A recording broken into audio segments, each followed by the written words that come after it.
Бас қаласы әлем таныған жас қала. Еңселі елорда, асқақтаған Нұр-Сұлтан. Бүгін біз осындай қасиетті сөздерді құрметпен, бойымызға біткен сезіммен көкірегімізді керіп, басымызды көтеріп, аса мақтанышпен айта аламыз. Арқаның төрінде сылдырап аққан ерке есілдің жағалауында орналасқан айбынды қала бүгінде 22 жасқа толды. 50 жылда ел жаңа дейді дана халқымыз.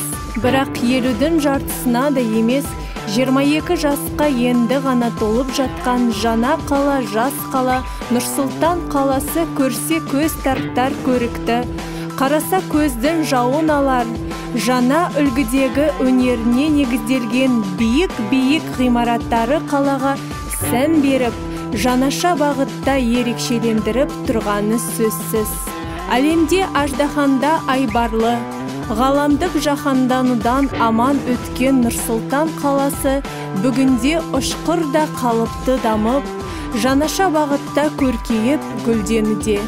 Бұл халықтың айрандай ұйыған ауызбіршілігі, тұрақтылығы және ең бастысы шаттығы шалқыған бір шаңырақтың астында бейбіт өмір сүріп жатқаны, ақ көңілді, кең пейілді, ешкімге жатсынбайтын, арамдықтан ада, қиянаттан шет, жомарт мінезді, кез келген адамзатты бауырына баса білген бауырмал, ешкімен теңдесі жоқ халқымның арқасы.